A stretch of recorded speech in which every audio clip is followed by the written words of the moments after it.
2021년 12월 5일 주일 예배를 주 예수 그리스도 이름으로 있습니다.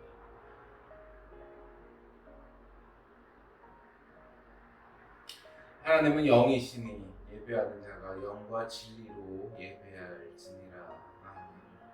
거룩하시며 영원하시며 은혜 가운데 저희를 품으시는 하나님 아버지, 이 시간도 하나님 앞에 예배드릴 수 있는 기회를 허락하시고 생명을 허락하심에 감사와 영광을 올리옵나이다. 이 시간 드려지는 예배 가운데 임재하셔서 저희의 제사를 기쁘게 흥승하여 주옵시고 흠양하여 주옵시고 하나님을 경배하며 예배하며 엎드리오니 하나님의 모든 백성들을 긍휼히 여기셔서 자비를 베풀어 주시옵소서. 이 시간 예배 가운데의 말씀을 선포합니다. 낫디 낫고 미천하디 미천하니 종에게 은혜를 허락하셔서 하나님의 말씀을 기쁘게 선포할 수 있도록 하여 주옵시고 오로지 성령 하나님께서 인도하여 주시옵소서. 이 예배를 온전히 하나님께 의탁하오며 구주 예수 그리스도 이름 받들어 기도 올리옵나이다. 아멘. 다 함께 우리 사도신경으로 우리의 신앙을 고백합니다. 전능하사 천지를 만드신 하나님 아버지를 내가 믿사오며 그 외아들 우리 주 예수 그리스도를 믿사오니 이는 성령으로 잉태하사 동정녀 마리아에게 나시고 본디오 빌라도에게 고난을 받으사 십자가에 못 박혀 죽으시고 장사한 지 사흘 만에 죽은 자 가운데서 다시 살아나시며 하늘에 오르사 전능하신 하나님 우편에 앉아 계시다가 절로서 산자와 죽은 자를 심판하러 오시리라.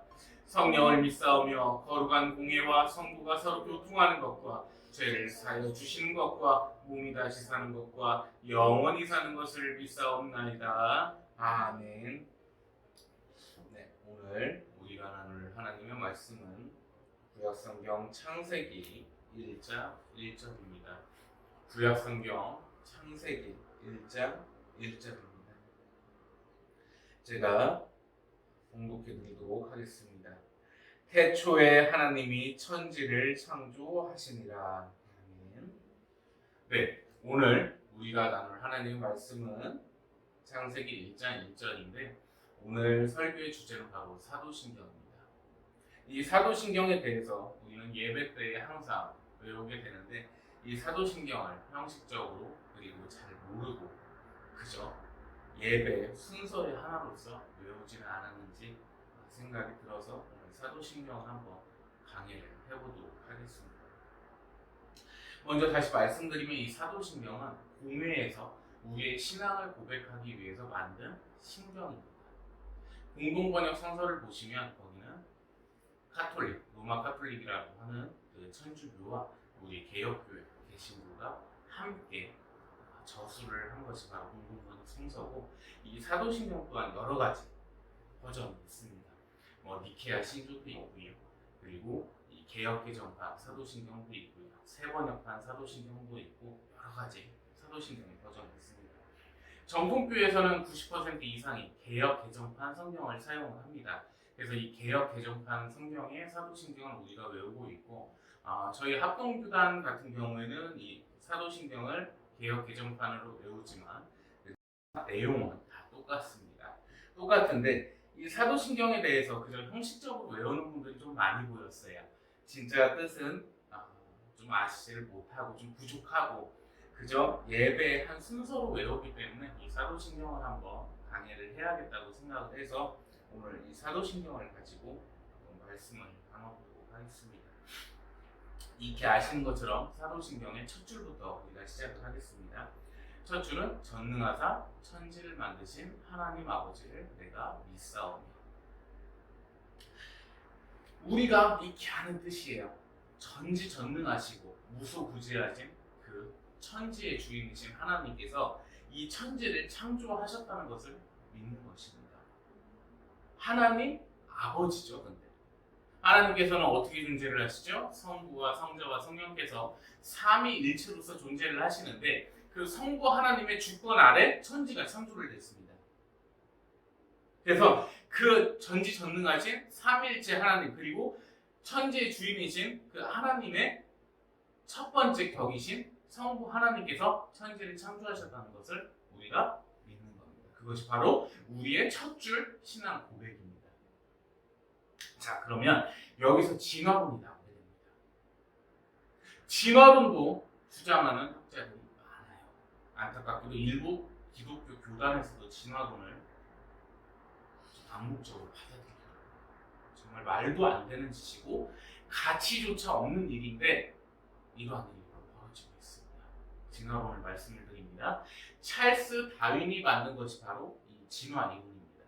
진화 이론은 뭐냐면 아주 조그만한 벌레가 탄생을 했습니다. 빅뱅 현상을 통해서 그 벌레가 다리가 생기고 팔이 생기고 해서 원숭이가 됐어요. 그 원숭이가 진화를 하고 해서 인간이 됐다는 겁니다. 이게 얼마나 말이 안 되냐. 우리가 석탄 하나를 가지고 운동장에 가만히 놔둔다고 해서 그 석탄이 연필이 되는 것과 같은 겁니다.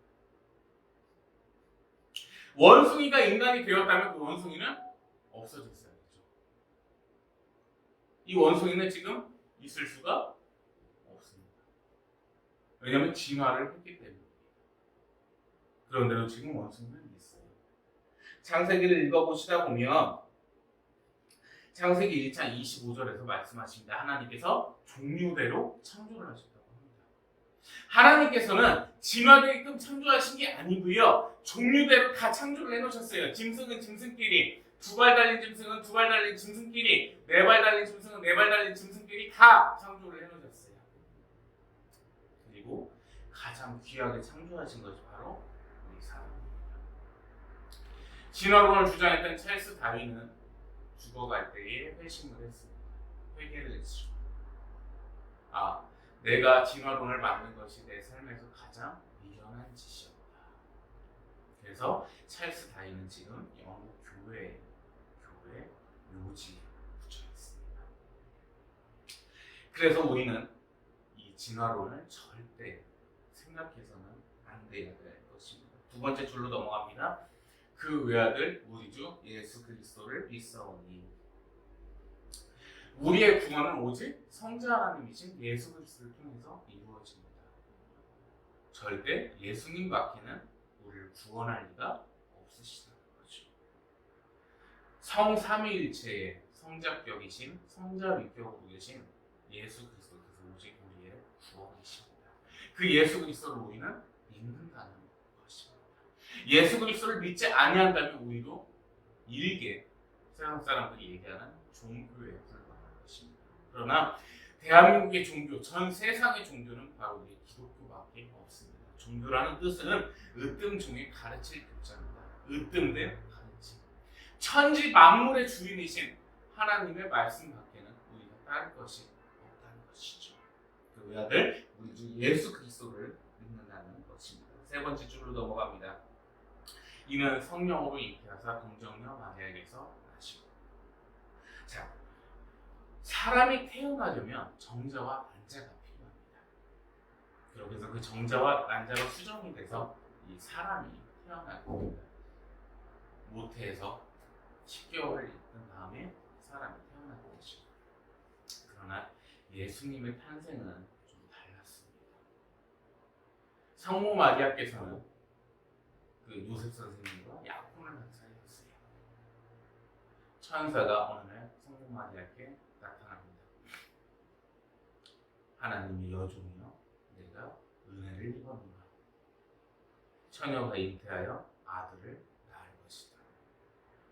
당시에는요, 처녀가 잉태를 하고 임신을 하면 돌에 맞아 죽던 시절이었습니다. 가늠을 했으니까요. 그냥 처녀도 안 낳았습니다. 약혼을 한 사이였습니다. 이러한 질문이 나올 수 있습니다. 목사님, 성모 마리아라고 하면 천주교식 아닙니까? 아니죠. 성모 마리아는 마땅히 우리가 존경해야 될 대상입니다. 우리의 같은 신앙인으로서 존경해야 될 대상입니다. 자기 목숨을 아끼지 아니했습니다. 하나님의 명령에 그대로 순종했고 그대로 따랐습니다. 뭐 어떤 분이 이렇게 얘기를 하더라고요. 마리아의 업적은 예수님을 임신해서 낳은 것밖에 없다. 아무나 할 수 없습니다. 그 하나님의 말씀을 그토록 순종할 수 없다는 거예요. 요셉 또한 마찬가지입니다. 주변에서 그 얼마나 많은 손가락질이 있었을까요? 네 약혼녀, 네가 결혼할 여자가 임신을 했다며 누구인지 알면서 키우는 거니? 이런 땅가르치를 당했습니다. 그러나 요셉 선생님 또한 꿈에서 그 천사의 부름에 그대로 순종했습니다. 복종했지요. 하나님의 아이구나. 그래서 예수님께서 커가시는 동안 이제 깨닫게 됩니다. 아, 이거 성장하는 것이구나. 예수님의 탄생은 우리 인간의 탄생과 달랐기 때문입니다. 그 이유는 아무 흠도 죄도 없으신 성육신이셨기 때문입니다. 예수님께서 하나님이시기 때문이죠. 그러한 고난을 거쳐 성모 마리아께서는 예수님을 잉태하셨고 낳으시게 됩니다. 아무 원죄가 없이 깨끗하게 태어나신 분이 바로 예수 그리스도십니다. 네 번째 줄을 봅니다.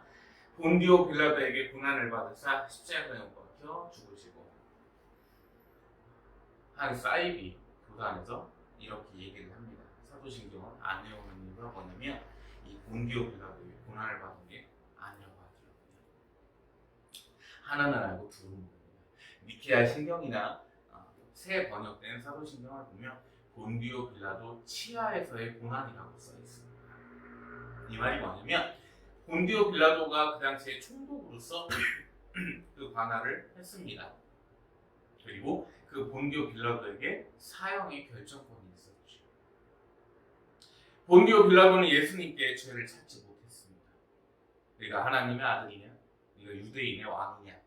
라고 했을 때 예수님께 전혀 죄를 찾지 못했어요. 오히려 예수님을 두려워했습니다. 아, 이분을 죽이면 안 될 것 같은데. 그럼 본디오 빌라도가 죄가 없습니까? 있죠. 그 두려움을 무릅쓰고도 자기가 총독 자리에서 하야하게 될까봐 예수님의 처형을 결정했습니다. 군중들이 예수님을 십자가에 못 박으라고 외칠 때, 바라바를 풀어주라고 외칠 때 자기의 소신대로 자신의 마음대로 하지를 못했습니다. 왜냐하면 하야하는 것이 두려웠기 때문이죠. 명예를 지키고 지위를 지키고 재물을 지키는 것이 중요합니다. 그래서 본디오 빌라도는 오늘날까지도 악인으로서 이 사도신경 이름이 박혀 있는 것입니다. 그 본디오 빌라도의 고난을 받으셨다는 말씀이 틀린 게 아니에요. 어쨌든 본디오 빌라도가 사형 결정을 하였고 예수님께서는 그로 인해서 십자가에 못 박히셨습니다. 물론 본디오 빌라도의 결정에 따라 예수님께서 십자가에 못 박혀 죽으신 것은 절대 아닙니다. 이미 구약에서 예언이 된 대로 예수님께서 오셨고 인간의 모든 죄를 끌어안으시고서 십자가에 못 박혀 돌아가신 겁니다. 그러나 거기에 이용된 것이 바로 본디오 빌라도였고 그 수많은 유대인들이었습니다. 유대인들이 그랬죠. 그 피해 값을 내가 후손들이라도 받을 테니 예수를 십자가에 못 박아라. 자, 그럼 여기서 한 가지 질문을 드리겠습니다. 그 유대인들이 지금 어떻게 살고 있습니까? 여러분들이 익히 아시는 것처럼 히틀러의 유태인 학살이 있었습니다. 예수님을 십자가에 못 박으라고 외쳤던 그 유대인들의 후손은요, 수많은 학살을 당해서 정말 풍비박산이 났습니다. 혹자가 얘기합니다. 죄 짓고 사는 사람이 더 잘 사는 것 같아요. 그 대는 물론이거니와 그 후대까지 하나님께서 저주하십니다. 그래서 우리가 함부로 못 사는 거고요. 절대 악인의 길이 아름다울 수는 없습니다. 그것이 바로 천지 만물을 창조하신 하나님의 뜻이시기 때문입니다. 자, 그렇게 해서 예수님께서 돌아가신 것을 믿습니다. 그리고 다섯 번째 줄을 봅니다. 장사한 지 사흘 만에 죽은 자 가운데서 다시 살아나시며.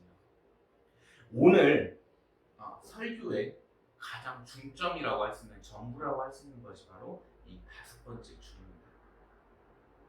장사한 지 사흘 만에라는 것은요, 여러 가지로 해석을 하고 있습니다. 학자들은요. 첫 번째가 예수님의 가사설입니다. 십자가에 못 박혀서 숨을 거두셨어요. 그리고 그 불에다가 예수님의 시신을 모셨습니다. 자, 예수님께서 돌아가신 상태입니까? 아닙니까? 돌아가신 상태죠.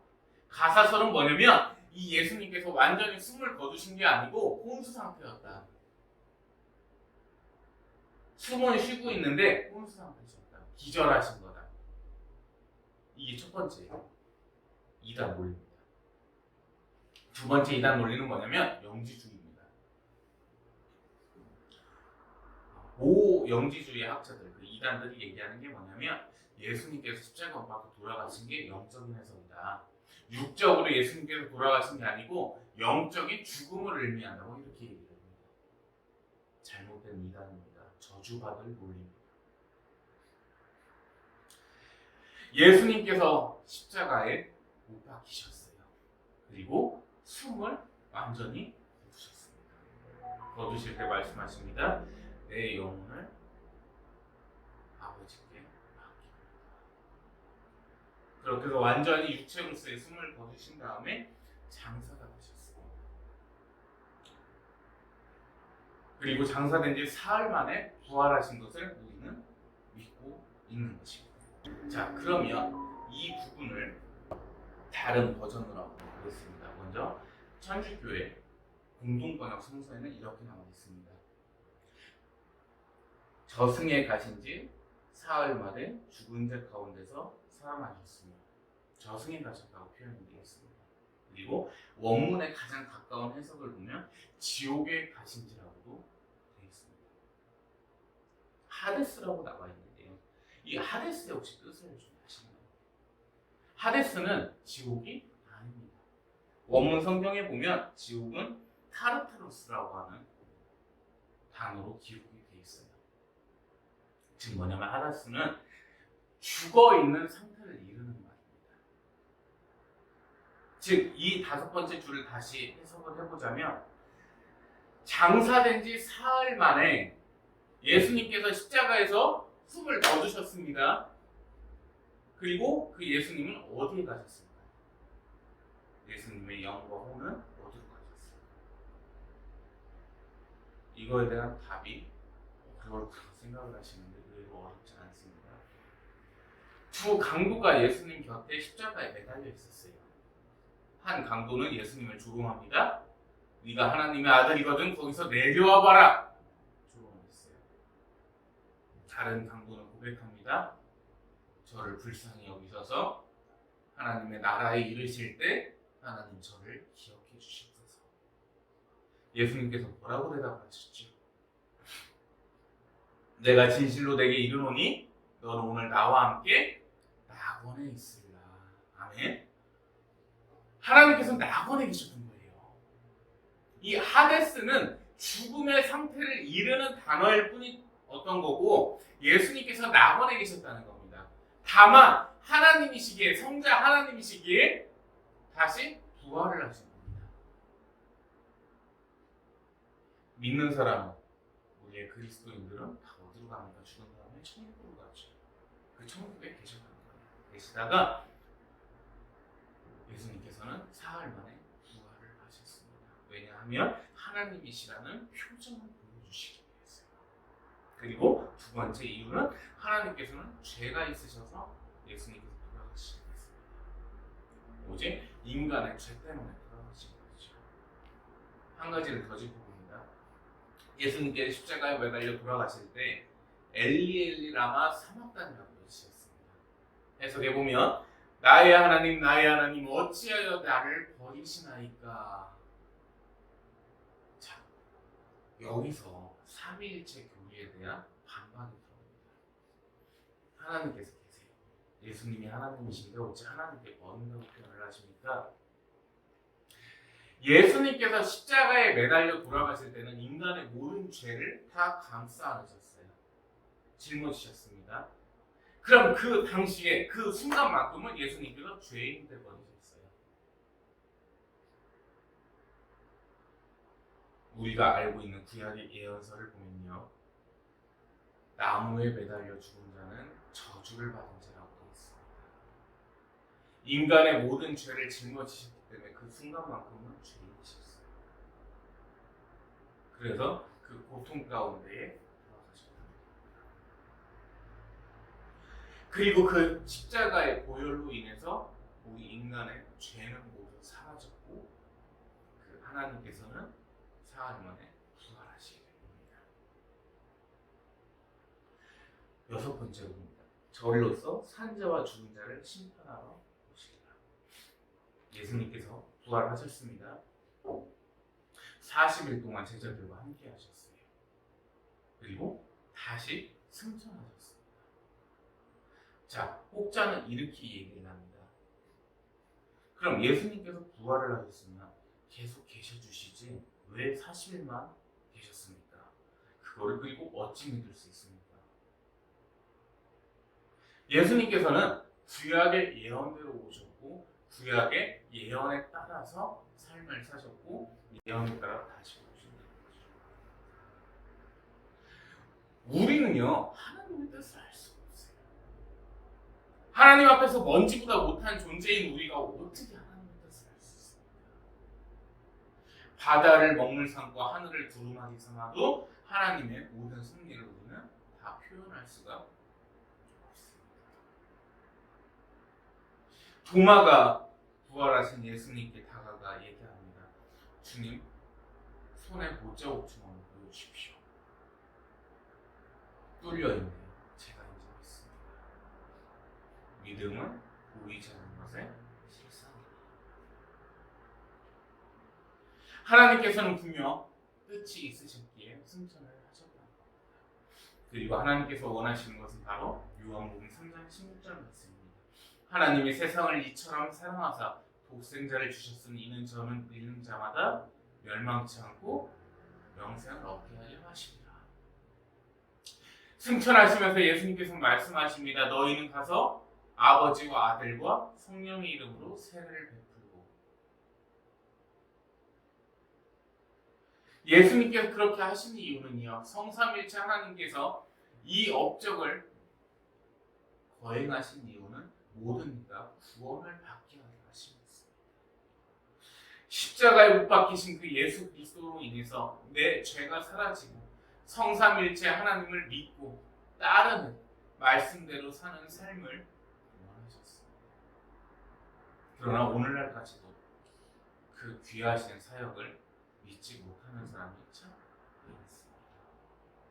우리는 이 구절을 통해 한번 생각해 봐야 될 것입니다. 과연 그 예수 그리스도를 진정으로 믿고서 신앙생활을 했던 것인지 아니면 형식적으로 그저 교회에 나오는 것인지. 사도신경도 마찬가지죠. 이 깊은 뜻들을 헤아리지 않고 그저 형식적으로 입으로만 외우지 못하는 것인지. 우리가 이 시간에는 이 사도신경을 마음으로 한번 보기를 원합니다. 넘어갑니다. 성령을 믿사오며 거룩한 공예와 성부가 서로 교통하는 것. 성령 하나님께서는 하나님의 거룩하신 영이십니다. 그래서 그 하나님의 영으로서 우리 가운데 임재하시고 내주교통, 감화감동, 인도 역사를 하시고 계십니다. 그 하나님의 영을 믿는다는 겁니다. 하나님께서는 세 위격으로 계십니다. 성부와 성자와 성령. 성부께서는 우리가 알고 있는 아버지 하나님이시고요. 성자께서 우리의 구원자 예수 그리스도십니다. 성령 하나님께서는 하나님의 거룩하신 영이십니다. 그 성령 하나님께서 우리 가운데 내주교통, 인도 역사, 감화감동케 하심을 우리는 믿는다는 뜻입니다. 그리고 거룩한 공예라고 나와 있습니다. 이 거룩한 공예에 대해서요, 아까 말씀드렸던 그 사이비 집단에서 잘못됐다고 합니다. 왜 잘못됐는지 이유를 봤더니 참 재밌습니다. 예수님을 십자가에 못 박으라고 넘겼던 곳이 바로 공예라고 기록이 되어 있다는 겁니다. 여러분들 여기서 아셔야 될 게 가장 중요한 게 있습니다. 성령 하나님께서 함께 계시지 아니하면 어리석고 아둔합니다. 멍청할 수밖에 없어요. 지혜를 주시는 성령님께서 함께 하시고 마음을 감화감동, 인도 역사하시는 성령님께서 함께 계시지 아니한다면 인간은 어리석고 둔하고 멍청할 수밖에 없습니다. 여기서 말하는 공예는 바로 거룩하고 보편한 예수 그리스도를 믿고 따르는 하나님께서 값지신 보혈로서 세우신 그 교회를, 그 의미를 우리는 믿는다는 것입니다. 교회가 세워지기까지 예수님께서 많은 고난과 고초와 고열을 흘리셨기 때문에 인간의 몸으로서 견딜 수 없는 만큼의 고통을 겪으셨어요. 그 고통 가운데 탄생한 것이 바로 이 교회입니다.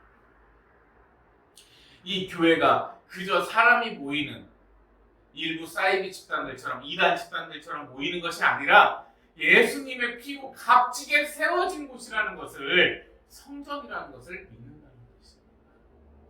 그것이 바로 이 거룩한 공의를 믿는다는 뜻입니다. 넘어갑니다. 성도가 서로 교통하는 것. 자, 이것을 원문 성경에 맞게 한번 해석을 해보겠습니다. 믿는 자끼리 소통하는 것과 교통되는 것을 저는 믿습니다 라고 되어 있어요. 우리는요, 예수 그리스도를 믿고 구원을 받은 하나님의 자녀입니다. 예수님께서 말씀하십니다. 너희는 양자라고 말씀하시죠. 그리고 친히 우리를 형제라고 가르치십니다. 성자 하나님께서요, 세상 만물을 창조하신 성자 하나님께서 우리를 형제라고 칭하셨습니다. 그리고 우리를 위해 십자가에서 죽으셨습니다. 세상 만물을 창조하신 천지의 주님께서 우리를 위해 죽으셨다는 것이죠. 그렇게 그 예수 그리스도 안에 있는 우리는 모두 소통되고 교통된다는 것입니다. 그 이유는 우리가 죽었을 때에 우리 영과 혼은 천국에 들어가기 때문이죠. 성도와 성도 사이의 교통, 소통, 말로는 표현되지 않는 그 거룩한 신비함을 우리가 믿는다는 뜻입니다. 이제 끝으로 다가옵니다. 죄를 사여 주시는 것과 몸이 다시 사는 것과 우리의 죄는 원죄와 자범죄가 있었습니다. 우리의 원죄는 뭐였냐면 아담이 그리고 하와가 에덴 동산에서 범죄를 했습니다. 그로부터 죄가 계속해서 이어갔죠.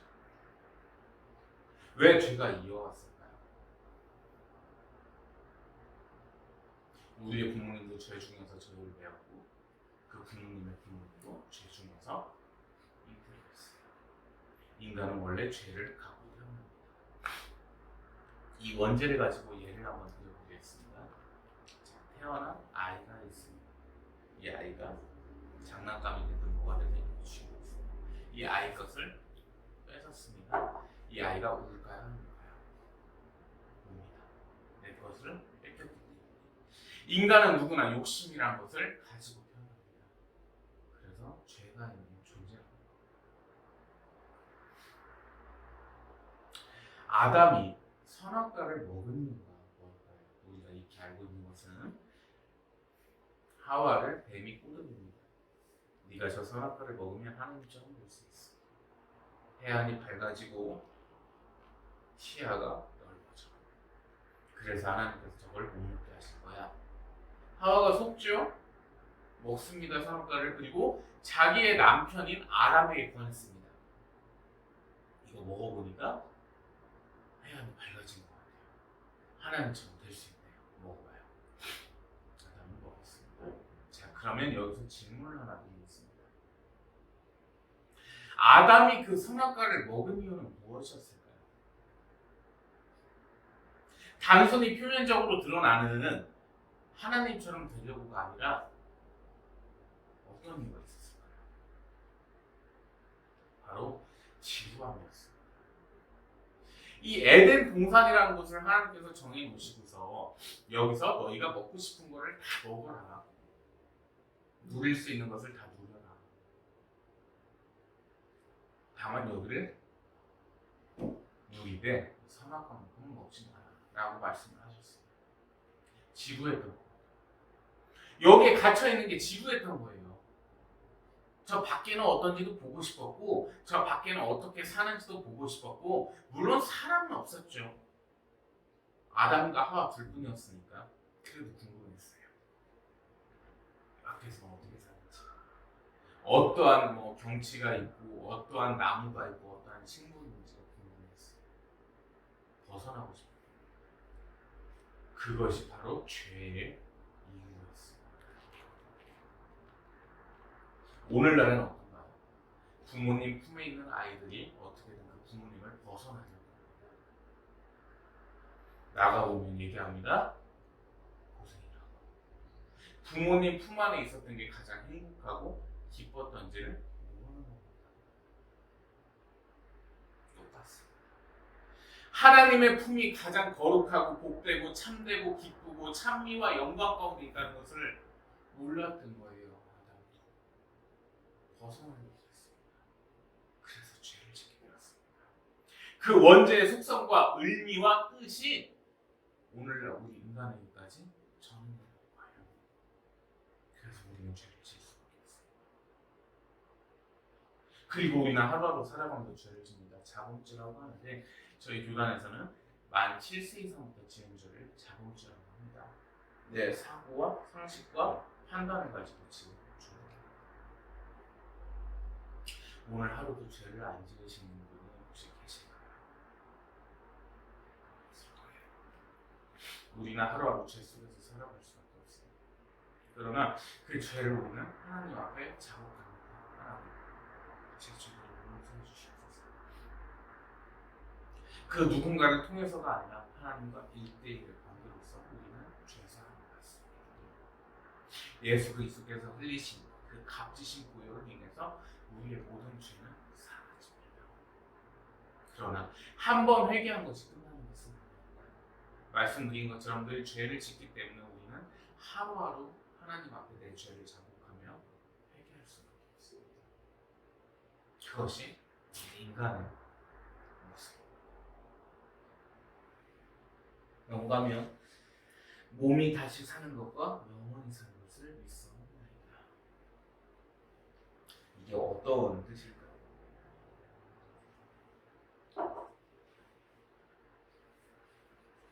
하나님께서는 예수님께서 나사로를 살리셨습니다. 나사로가 무덤에 있을 때, 죽어 있을 때 나사로를 깨우셨습니다. 하나님께서 모든 사람을 살리실 수 있고 죽이실 수 있으신 것입니다. 하나님께서 필요하시다면 죽은 사람도 살리실 수 있으세요. 이 몸이 다시 사는 것과를 원문 성경에 가깝게 해석을 하는 것입니다. 생명의 주권자이신 것을 믿사옵니다. 하나님께서는 모든 생명의 주권자이십니다. 우리의 생명도 모든 짐승과 동물과 식물의 생명도 하나님의 주권 안에 있습니다. 무화과 나무를 말라 죽게 하셨습니다. 예수님께서는 죽은 나사로를 살려주셨습니다. 마귀가 욕을 치료할 때 하나님께서 말씀하십니다. 그의 생명만큼은 내 주권이니 너는 관여치 마시오다. 생명의 주인이신 하나님을 믿는다는 신앙 고백의 한 줄입니다. 넘어가면 영원히 사는 것을 믿사옵나이다. 우리에게는 영과 혼과 육이 있습니다. 상분법과 이분법이라고 합니다. 일부 교단에서는 영혼과 육을 같이 보고요. 저희는 영과 혼과 육, 삼분설을 믿고 있습니다. 성경적으로 영이라는 것은 하나님께서 불어넣으신 숨입니다. 이 영이 대한민국에 넘어와서 번역이 되다 보니까 영유할 영자가 됐어요. 영유할 영자를 보시면 그 무당이 셋이 있습니다. 좀 잘못 해석이 됐다고 저는 생각을 하는데 원래 원문 성경에서 한 숨으로 기록되어 있습니다. 흙으로 만드셔서 하나님께서 숨을 불어넣으셔서 사람이 탄생을 했어요. 생명을 얻었던 말입니다. 그 육은 뭡니까? 우리의 몸이죠. 혼은 정신입니다. 짐승은, 동물은 영이 없습니다. 하나님께서 숨을 불어넣으신 존재가 아니니까요. 다만 혼만큼은 있습니다. 혼은 뭐냐면 바로 정신입니다. 판단. 집에서 키우는 강아지나 고양이도 밥을 주는 사람을 바라볼 수 있습니다. 주인이 언제 들어올지도 알고 있습니다. 언제 나갈지도 알고 있어요. 바로 그 정신입니다. 사람에겐 정신이 있기 때문에 우리가 활동을 할 수 있고 생활을 할 수가 있으며 우리가 말할 수 있고 들을 수 있습니다. 그리고 이 육은요, 우리의 생명이 닿으면, 우리의 육적 생명이 닿으면 그저 한 덩어리, 이렇게 설명을 드리겠습니다. 어떤 믿는 분이 돌아가셨습니다. 연세가 많이 드셔서 돌아가셨습니다. 그럼 이분의 육체를 매장을 하든지 화장을 합니다.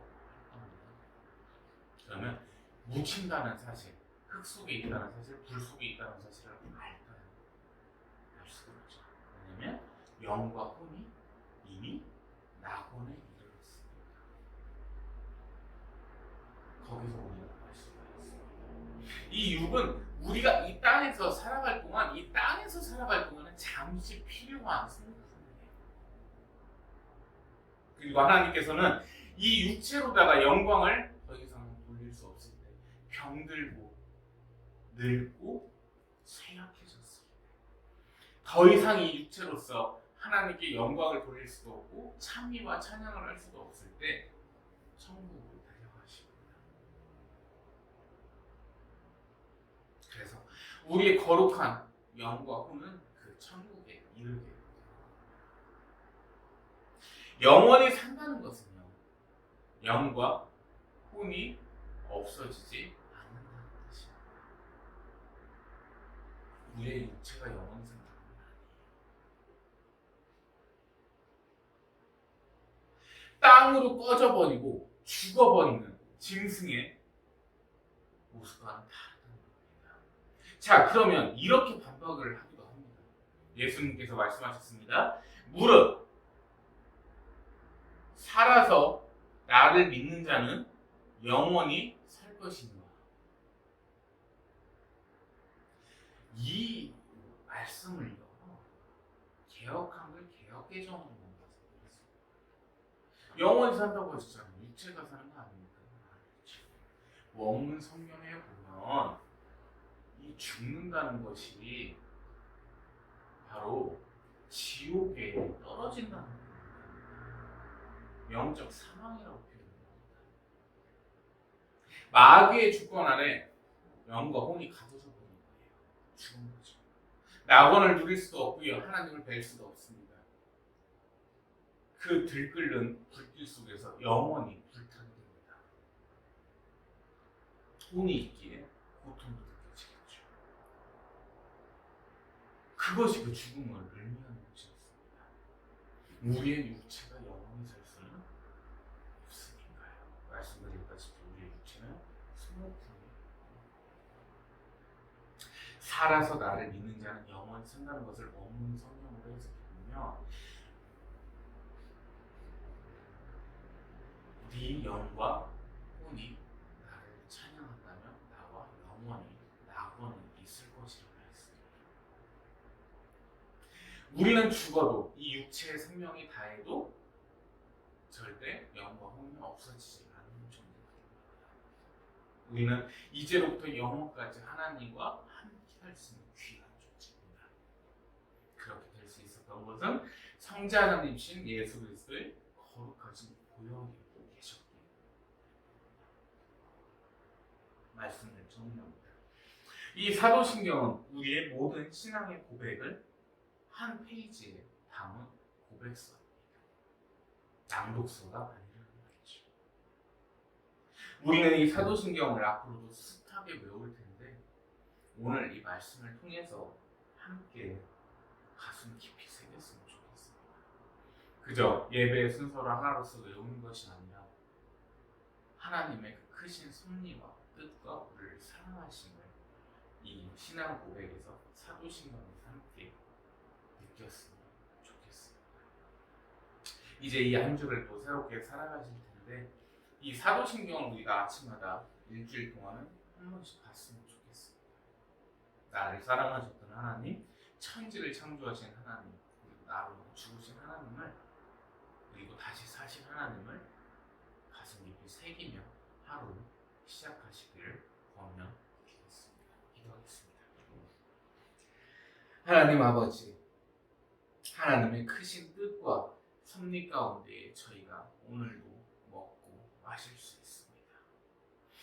하나님께서 저희를 사랑하셔서 저희의 죄를 사여 주셨음을 믿습니다. 그리고 저희의 영과 혼이 죽지 아니하며 오직 하나님과 영원히 그 천국에서 함께할 줄을 믿습니다.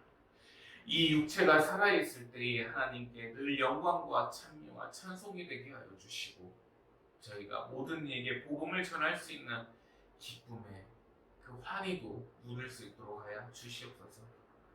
이 한 주를 살아갈 때에 오직 하나님께 영광 돌리게 하여 주시고 나날이 풍족해져가는 삶 속에서 하나님께 찬미와 감사와 찬양을 올리게 하여 주시옵소서.